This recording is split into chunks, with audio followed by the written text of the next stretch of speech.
All the most wicked female prisoners are imprisoned here. And arrest them. He is a famous strongman on the mainland. Warden Aiden. Just by this title, he could scare heretics into a miscarriage.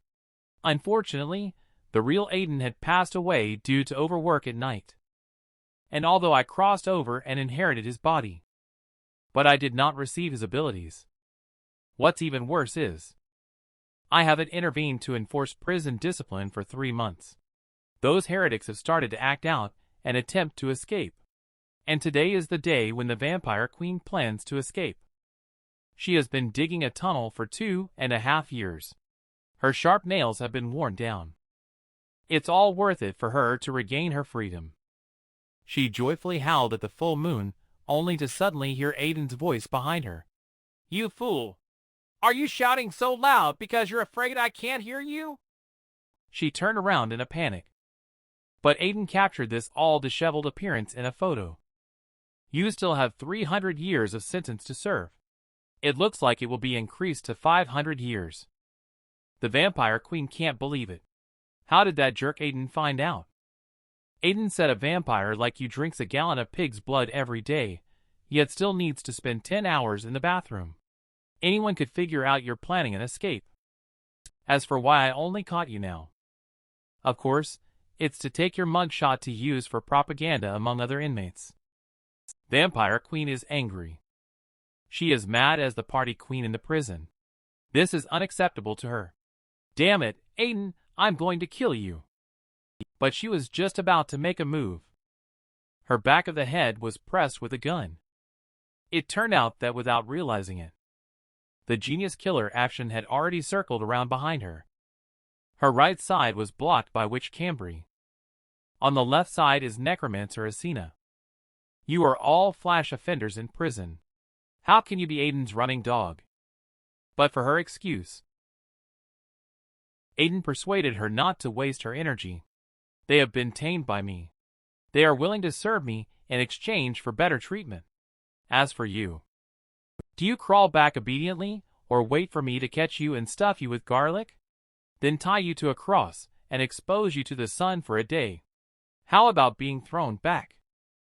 Listen to this. The once strong-willed Ophelia suddenly lost her hostility. She obediently prepared to climb back into the dog hole. Aiden doesn't intend to let her off easily. He told her to clean up tonight and wait to be played with by him. After resolving the matter, Aiden returned to the prison to start the bed check. The moment the overhead light turned on, the female prisoners started cheering enthusiastically. "Here comes someone. Hey, feed the warden shit. Aiden, come lick my toes." Various unbearable noises came out of the prisoners' mouths. Aiden, however, was accustomed to this. With 3 months of no intervention, prison discipline had deteriorated. Aiden's name was no longer enough to keep the prisoners in check. Aiden roared. Silence. Immediately, a strong light burst from Aiden's left hand. The prisoners started begging for mercy. This is the flash spell that took Aiden 2 months to learn. It's equivalent to a flash grenade. Aiden knows. Once the prisoners break out, he will surely be killed by them.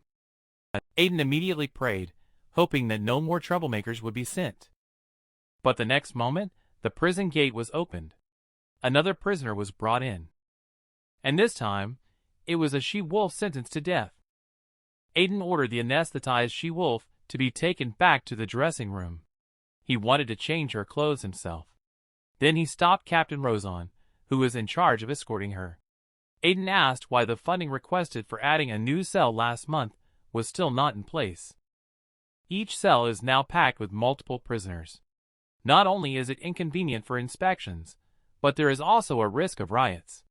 However, Rosan told Aiden, the poor residents in City Silver have already begun to protest. Why do they have to live so miserably, while the heresy monster in prison lives comfortably? The conflict between humans and the heresy monster is escalating. Rose Prison has been thrust into the spotlight. So the top leaders are hoping that the warden can kill some prisoners to settle the public opinion. Aiden resists internally, but he has no choice. He caught all the heresy monsters in the prison. He has already sworn a deadly enemy with them. And the nobles behind him are the ruling class of this world. Aiden dare not offend them. So he chooses to compromise. He plans to take down the newly arrived she-wolf. Anyway, she has already been sentenced to death. Aiden won't feel guilty about killing her early. Back at the prison, he was just about to assign a cell to this she-wolf. Assistant Flanda, however, told him that most of the cells were already packed with 2 people. Only the succubus's cell contained 1 person. The 2 of them arrived at the succubus's cell. The succubus's eyes lit up instantly. She warmly invited Aiden to sleep together. But Aiden looked puzzled. Isn't the prisoner number 404 Succubus Mayfair released from prison the day before yesterday? Listen to this. Succubus shyly lowers her head and dares not look directly at Aiden. At this time, Flanda came out to explain. It turns out she is incorrigible. After being released from prison, she became a ringleader. She organized other succubus to continue engaging in prostitution, leading to a large number of male organ failures. Aiden was very angry. But the next second, the succubus used her seducibility, saying that as long as Aiden helps her reduce her sentence, she is willing to do any position tonight. Aiden didn't believe her. He asked, "Are you really willing to do anything?" The succubus put her hands on her hips and proudly showcased her ample chest. She vowed to make Aiden remember her for the rest of his life. As soon as she finished speaking, 2 doctors entered, carrying the she-wolf. The succubus thought Aiden was going to have a threesome tonight. But Aiden said it was a new roommate arranged for her, very dangerous.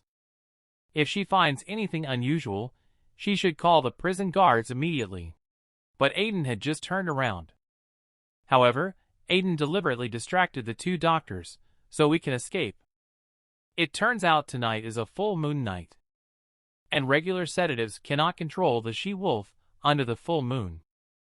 Do not give the she-wolf a chance to err. How could Aiden have a reason to kill it? On the other side, the succubus is complaining that Aiden is gay. She completely failed to notice the she-wolf behind her has already opened its eyes and stood up. Wait for the succubus to turn around. The succubus was immediately frightened by the fierce she-wolf's menacing look. The next morning at dawn, Aiden dealt with official business as usual. The doctor who left work early last night suddenly rushed into Aiden's office. He suddenly remembered this morning. It was a full moon last night. The she-wolf's tranquilizer was administered only 1/10 of the usual dose. He is worried that the succubus may be in danger. He hurriedly asked Aiden to check it out. But after hearing it, Aiden made the doctor look out the window. He was very puzzled. Succubus and she-wolf embraced each other as if they were sisters. Aiden stayed here all night. Yet nothing happened. She-wolf is quiet and efficient. The bed is neatly made. Aiden had never seen such a sensible criminal. But why does the verdict say she is a bloodthirsty maniac? Suddenly the doctor on the side noticed. The she-wolf was standing devoutly in front of a statue at this moment. And this statue represents the friendship between humans and werewolves. The doctor was very excited at this moment. The Bay statue is definitely correct. She must be a blood oath werewolf, so she didn't go berserk last night. It is said that 100 years ago, humans and werewolves were trapped in the castle by demons. At this time, they ran out of food and supplies because everyone was too hungry. Both sides began to suspect each other. However, just as the alliance was about to break, the human leader Bay volunteered to offer the child of Tianjia to the werewolves for consumption. This action shocked all werewolves. The internal crisis was thus resolved. After breaking out, this group of werewolves was granted the title of Blood Oath Werewolves. They broke away from their clan and followed humans to fight in the north and south. After helping humans restore their country, they sought to integrate into human society. They overcome their werewolf rage through self-torture. They would not fight back even if beaten to death by humans. After the peace, humans began to reject the heresy monster. Blood Oath werewolves are already quite rare. At this point, the doctor noticed something was wrong and said, Isn't Warden making a mistake by sentencing the Blood Oath werewolf to death? They have a case where they were beaten to death by humans without fighting back. How could they possibly intentionally kill someone? At this point, Aiden is also a bit unsure. However, the next moment, a prison guard hurriedly pushed open the door. Tell Aiden that the werewolf has gone crazy in the bathroom. Aiden took out his gun and breathed a sigh of relief. It seems she is not a Blood Oath werewolf. In the bathroom, the succubus is unconscious on the ground and won't wake up. 2 female prisoners were badly beaten. They are all accusing Aiden and asking him to uphold justice for them. And the surrounding prisoners all enjoy watching the fun. They are demanding Aiden to kill She-Wolf. Aiden is currently considering doing so. Aiden plans to advance her execution date and ask her if she has any additional comments. She-Wolf snorted coldly, saying, "It seems that Aiden Gallo of the Heresy Inquisition is just like that. Since you only believe in fabricated imagination, you conclude that I am a murderer. There is no need to waste time explaining. Just shoot." Aiden switches off the safety of the handgun. He recalls the instructions from his superior. This is undoubtedly a good opportunity. But then he remembers the doctor's suspicions. In the end, he decides to put away the gun. In the interrogation room, She-Wolf explained to Aiden. She said that she only taught those 2 criminals a lesson because they were extorting succubus. Aiden took notes. He planned to wait for succubus to wake up before making a judgment. Immediately, he asked her what had happened on the day of the incident. Veronica told Aiden that she had apprehended a vendor selling counterfeit alcohol that day. The vendor's wife came to the police station to protest. That night, she was found shot dead. But she didn't commit the murder at all. Aiden asked, "How do you explain the missing bullet in your gun?" Veronica said she went alone to pay her respects to a friend and nobody asked to borrow her gun. Aiden is feeling a headache. He said, "You can't produce any evidence that proves your innocence at all." Veronica told Aiden that she can vouch for him with her integrity. She started out as a militia member since she was young. She has a good reputation among the villagers. Not only has she captured cult leaders, but she has also fought catastrophic-level monsters to save over 100 people. All these people can prove that she is a good person. But Aiden told her, killing is only one thought away. None of these can prove that you did not kill anyone. Aiden asked her to go back and think about the missing details. Otherwise, she won't be able to pass the judge's scrutiny at all. Veronica left. The security guard led the succubus in. She proved that Veronica was innocent. The 2 criminals extorted her in the bathroom. Fortunately, Veronica intervened to stop them. She just accidentally stepped on a bar of soap and fainted. They let those villains file a complaint first. Not only that, last night, they used the succubus's ability to enter Veronica's dream. The succubus discovered that Veronica was clearly being framed. Aiden naturally will not easily believe the succubus's words alone. But the succubus loudly questioned Aiden. "Do you want to wrongly accuse an innocent person?" This sentence instantly plunged Aiden into painful memories. In a previous life, Aiden was a police officer, but he killed an innocent person. For the rest of his life, he can only live in endless guilt. He shouted loudly, "Succubus, get out!" Aiden then held his head in both hands, sinking into deep agony. He regretted why he had to meddle in other people's business. But soon, Aiden called Flanda and planned to investigate the matter. Flanda was very puzzled. What exactly did Veronica do to deserve Aiden's actions like this? Aiden expressed, "Let him kill an innocent person. That feels worse than eating a fly." It's nighttime. Succubus is lying on the bed reading a book. She, who hasn't touched a man in 2 days, is already feeling extremely thirsty. Strange sounds occasionally come from her mouth. The prisoner next door is being kept awake by her noise. "Damn succubus, be quieter." Succubus replied, "Shut up, you old woman without a period." Suddenly, someone poked Succubus from behind. Succubus turned around.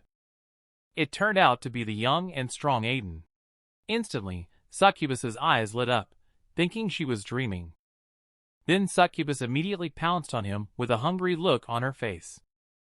Aiden acted quickly with sharp eyes and fast hands. He reached out and caught Succubus's sexy lips. He said he was here to handle official business. He didn't have time to fool around with her. He then slapped away the succubus perched on his waist. Aiden was actually planning to make use of the abilities of the succubus. He personally delved into Veronica's subconscious to find out the truth. After making all the preparations, Succubus made a heart-shaped gesture towards Aiden. "Are you ready, Lord Aiden?" Then she snapped her fingers. Aiden entered Veronica's dream. Here he saw what the other party's rumored experience was. She was framed. She was falsely accused. No one listened to her explanation. She was sentenced to death by a human judge. Veronica's emotions became intense. Aiden was ejected from the dream. The case is more complicated than he imagined. Succubus doesn't understand. Is it difficult to guarantee for an inmate with the name of Aiden Gallo? But Aiden knows the opponent's power is overwhelming. Unless dead people can speak, he will never turn his life around. Speaking of this, Aiden suddenly remembered the necromancer Asina. Perhaps she can make the dead speak. But just then, Congressman Anthony suddenly visited Rose's prison, which puzzled Aiden. "Congressman Anthony, you shouldn't be appearing here," he said. It may arouse groundless suspicions when a congressman comes to the prison in the middle of the night. But Anthony questioned Aiden. Why help investigate a case for a death row inmate? You kill a death row inmate to calm public opinion. I will protect the prison in front of the parliament. Hasn't Captain Rosen already notified you? Look at the newspapers in the past few days, Aiden. The ferocious and bloodthirsty werewolf has been arrested. Former Senior Inquisitor Aiden Gallo from the Hidden World will personally conduct the trial. The former hero slew the demon. Justice prevailed. You will become the hero in the hearts of the citizens. Do you understand? This is what I have been working on all along. But what are you investigating the case for? Are you going to question the judge's ruling? Aiden remains unfazed. He believes the judge reached a conclusion too early. Anthony is very disappointed. I am not trying to stop you from seeking justice. But my current goal is to place you back on the altar. By then, your immense appeal among the citizens will give you even more authority. City Silver never lacks wrongful cases. But you must be patient now. Thunderstorm outside the window. Aiden knows. He has already been involved in a conspiracy. He came to the study. He opened a hidden door from the safe. Humans seek the support of their friends and family in crucial moments of decision-making. But Aiden plans to seek help from a prisoner, Inmate 0000, the unique entity locked away in the dungeon goddess of conspiracy. Melophilia. She saw Aiden. The woman showed a hint of excitement. But she didn't wait for Aiden to finish speaking. She guessed why Aiden stopped here. Later, she set up a huge chessboard. She wanted Aiden to accompany her in a big battle for 3 days and 3 nights. If Aiden wins, she will give him the answer he desires. But if he loses, he will be harshly punished by her. Even though Aiden knows he is not a match for the woman. But Aiden still starts to move the pieces. Aiden's limit is 3 minutes. But this time, Aiden is clearly not in good shape. He only lasted for 2.5 minutes. Melophilia saw Aiden so weak and powerless. The woman was a little angry. She said, "Aiden, my little darling, your mind seems to be elsewhere rather than on the chessboard. If you lose, you have to accept your sister's punishment." Aiden knows she has the ability. Even though she is trapped in the dungeon, she already knows the cause of the situation. The mastermind behind the werewolf case, using the threat of shutting down the prison to coerce, wants Aiden to quickly kill to cover up the truth. The woman seemed to have heard a huge joke. She said, "My darling, have you ever thought about it? Such a big city. They spare no expense to build a prison to detain dangerous heresy monsters. What are they afraid of? The so-called closing of the prison is just a lie that the congressman said during the election. As long as I am still locked up here, Rose Prison will not be able to close. So, you have to serve me well. In case I escape one day, you will be in trouble. Aiden breathed a sigh of relief. This time, he will not repeat the same mistakes. However, Melophilia had a mocking expression on her face. She said, "With such weak strength, how can you compete with the other party?" Aiden was well prepared. He planned to use the power of those 3 exemplary criminals. She said, "But you don't have much time left. Can the 3 of them still overturn the case?" Aiden fell into contemplation. Suddenly, he thought of something. He knows all the abilities, personalities, and needs of the criminals, as long as he makes them happy. And then he is borrowing their strength. So the 1,000 inmates of Rose Prison. It's his 1,000 methods. Aiden knows. He has already obtained the answers he wanted from the woman. But the woman suddenly bent down. "Aiden, do you know the cost of losing to me?" Aiden started sweating. Memories he would rather forget flooded his mind. But the woman burst into laughter. She said, "I was just kidding. Humans can't beat me in intellectual games. This time, I'll let you off the hook." Aiden nodded gratefully. He was just about to leave when a woman's voice came from behind him. She said, "I went to great lengths to summon your soul. Don't disappoint your sister when the sun rises." Aiden staggered to Necromancer Asina's cell. Asina was somewhat surprised. She said, "Lord Aiden, you do have a lot of energy." "Last night, I went to Succubus's room. Before dawn, she came to my place again. Could it be that Lord Aiden is also interested in corpses?" But she heard that Aiden just came to borrow something. Asina was a little disappointed. She took off a pendant and handed it to Aiden. As long as he used it in front of the corpse, he could summon the deceased soul. But she kindly demonstrated it once in front of Aiden. But she scared Aiden so much that he was shaking all over. After all, he was just an ordinary person who had traveled through time. He did not inherit any powers from his original body. But Asina felt that something was wrong. Oh no. He must think I'm picking a fight. Thinking of Aiden's transcendent strength. If he makes a move, no one can beat him. Asina's face was pale as ashes. She said, "I warn you not to come over. I didn't mean to do it." But Aiden that looked back seemed very kind. "I heard you complain several times about not having new books in the library. How about I bring back some bestsellers for you?" Asina was stunned. Wasn't Aiden the playboy in the prison? How did he become so caring? But Aiden actually wants to build good relationships with the prisoners. He came to a graveyard. Aiden dug open the grave of the murdered woman. But the woman's body had already been cremated. Aiden used the pendant to hit a few times. No response. He continued to hit a few more times. But when he turned back, he didn't expect that.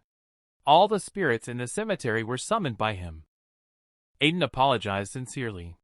Only then did he send them back home. Just at that moment, the victim woman crawled out from the urn at this time. Aiden hurriedly asked who the culprit was. But the spirit was about to speak when it suddenly exploded. The spirit turned into fragments of memories. These incomplete memories. Unable to let Aiden know the real murderer. Aiden can only deduce from the information known. The corsage on the murderer's clothing. It proves that he is from the mounted police team. After shooting and killing someone, he can conceal the missing bullet. The person who could have such an opportunity to commit the crime. Only the weapons administrator. Next, Aiden arrived at the mounted police team. But the weapons administrator only came out for a moment. Aiden was somewhat surprised. Because Bruce is very thin. He is too different in body size from the murderer. It should not be the murderer. But when Aiden borrowed a bullet from him on purpose, Bruce behaved very abnormally. He hesitated to ask Aiden to wait for a few days. Aiden knew that the person behind Bruce was the mastermind. So Aiden is not going to startle the snake for the time being. But when Bruce gets off work, he heard that someone saw the ghost of the murdered boss's wife. He immediately felt guilty and ran home in a panic without choosing a path. He timidly hid under the covers, trembling with fear. On the other side, Aiden sees through the eyes of a crow. Aiden sees everything in the crystal ball. He sighs. He didn't expect to arouse suspicion again. Aiden turned to the woman beside him. He asked to borrow the crystal ball for a while. Cambry heard that Asina had benefited, so she doesn't plan to let Aiden use it for free. However, she was sentenced to life imprisonment, and Aiden is the only man in the prison. Aiden, who always grants prisoners' requests, naturally won't refuse. He heard that Cambry likes to eat desserts. Aiden then fed her 3 milliliters of his personally made thick white milk at 3 degrees Celsius. Cambry immediately showed a satisfied smile. At night, Aiden waited in front of the crystal ball for half a day. There was still no movement. He couldn't wait any longer. Planning to check a room in the prison, arrived at the cell of the corpse witch. Aiden shamelessly uses the corpse witch's son to blackmail her into doing some shady dealings. The corpse witch agreed to Aiden's request. 1 hour to finish the job. Aiden tied up the corpse witch again. The corpse witch taunted Aiden. Warden uses prisoners to do such things. Aren't you afraid of being ridiculed by others? But Aiden said he was seeking justice. Before leaving, he kindly picked up corpse witch's son. On the other side, Bruce is dreaming on the bed. But suddenly, his head was covered in countless strands of hair. Bruce was so scared that he wet his pants. He immediately hid under the blanket. But a female ghost suddenly appeared. Bruce rushed out of the house. He began to run on the street, yelling that there was a ghost haunting. Aiden saw everything through the crystal ball. This is his plan. Aiden used the corpse witch's abilities to intimidate the timid Bruce. Make him go out to seek help from the mastermind behind the scenes. When Bruce was nearly out of breath, a hand suddenly reached out, pulling him into the alley. "What are you yelling about, you fool? Afraid that others don't know what happened?" Bruce saw the police badge on the collar of the man in black. He said excitedly, "Great, Jack. I was just planning to look for you." Jack learns about Bruce's situation. Jack said angrily, "Look at you, such a coward. The other party is at most just a necromancer. These days you will stay at my house. I have set up a special magic circle here. As long as any undead creatures dare to trespass, they will be instantly wiped out." However, neither of them noticed. A crow on the fence has already seen everything. In the prison interrogation room, Aiden asked Veronica why Jack framed and set her up. Veronica recalled that day. Jack, a captain of the mounted police team. He planned to take advantage of his position and sleep with her. Even laid hands on her. Veronica naturally would not agree. This made Jack very embarrassed. Veronica doesn't understand. The other party wants to push him to death over such a small matter. But Aiden is not surprised. This kind of sick, wealthy playboy is not uncommon. Everything is going according to Aiden's plan. Aiden arrived at the cell of a special prisoner. According to the flash file, this creature belongs to an alien species. She has been lonely on Earth for 10,000 years. Everyone who has read the words she wrote has gone mad. So Aiden plans to ask her to write a letter to force Bruce out again. In exchange, Aiden will be her boyfriend for a day. Half an hour later, Aiden's big bird soared in the sky. It smashed through the glass and arrived in Bruce's room. The big bird dropped a letter. Bruce thought it was a love letter written by a girl. When he opened it, Bruce's mind nearly exploded. He didn't recognize the handwriting at all. But he quickly realized something was off. He looked out the window. He suddenly felt dizzy. Bruce thought the end of the world was coming. He rushed out of the door. At this moment, countless tentacles descended from the sky. A giant eye stared at Bruce. The world was left with only him. The door behind him was opened. What came out was the pub landlord's wife, who he had caused harm to. Bruce thought this was retaliation against him. He revealed the truth about the mastermind Jack behind the scenes. He hoped the female ghost would go find Jack and stop bothering him. However, all of this was just his illusion. But Bruce was already scared to death. Jack was very angry. He drew his gun. Jack was about to shoot. But suddenly a crow appeared. Jack's bullet missed. Jack shot off half of Bruce's ear. It was discovered that Jack shot himself. Bruce was somewhat at a loss. Jack is planning to continue shooting. More crows flew over. Bruce took the opportunity to escape. He, however, stepped into the air. He fell back into the illusion again. He arrived at Veronica's grave. There were countless ghosts behind him. Completely drive Bruce to a mental breakdown. Suddenly, he stopped at a tombstone. On it was written, Bruce, in 3 big characters. By now, he had already understood. These spirits were all killed by Jack. And he would become the next one. The illusion suddenly disappeared. Bruce held his head and cried in pain. Bruce went to Aiden's office. And he is willing to testify as a witness for innocent Veronica. Aiden knows that things are not over yet. Aiden learned it from the crow responsible for surveillance. Jack has already begun to prepare to escape. Aiden rode the mare transformed from the female prisoner. He plans to personally apprehend Jack. Soon, Aiden caught up with the fleeing Jack. He knocked him off the horse. But just then, an accident happened. Someone had set up an ambush to attack Aiden by surprise. Fortunately, the blow was blocked by the horse. It turns out it was a hitman hired by Jack's father. The hitman let Jack go first. Aiden was handed over to him to deal with, as a bounty hunter. He was eager to kill Aiden, so as to make his own prices skyrocket. Aiden, who has fallen into an ordinary person. Of course, he is no match for White. Just as Aiden was about to have his head chopped off, the rescue arrived just in time.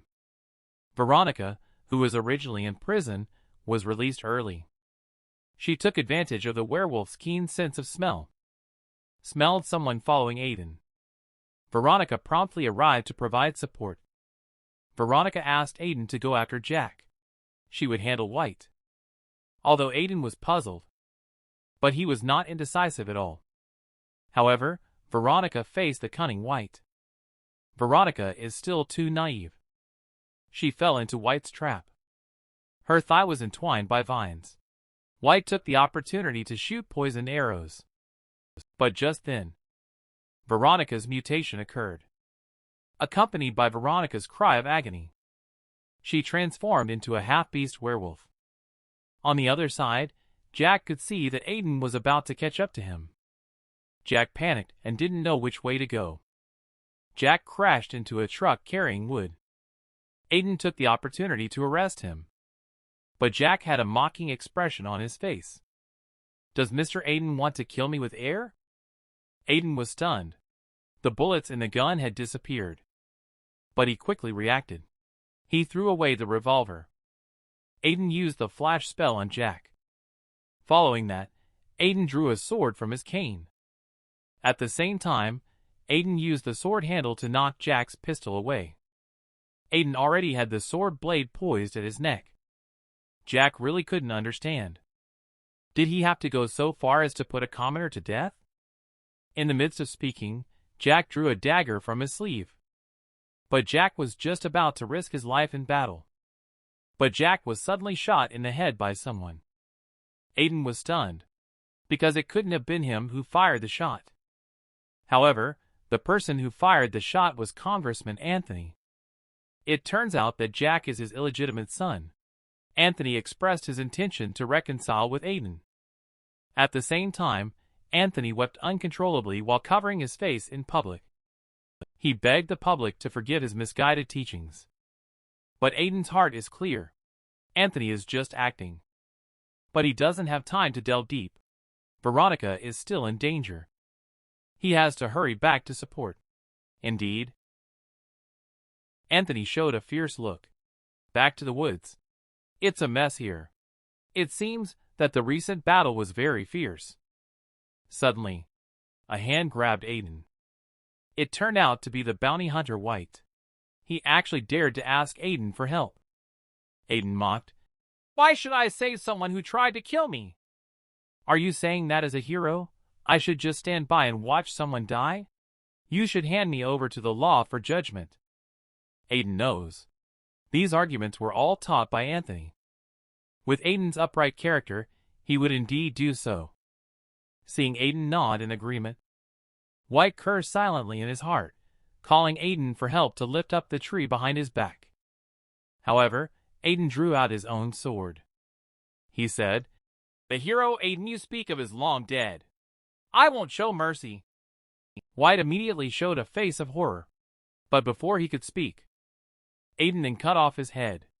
After a while, Aiden found Veronica. But Aiden had just walked over. But Aiden immediately covered his eyes and turned around. Although Aiden only glanced a few times, Veronica does have a good figure. Veronica had nothing left on her body at this moment. She shyly covers her sexy body. Her face was bright red, saying, I told you not to come over. But she had no idea. Aiden did it on purpose. She was flustered and hurriedly tried to pull her clothes out.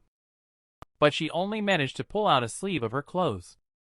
Aiden saw what happened, took off his own coat, and handed it to Veronica.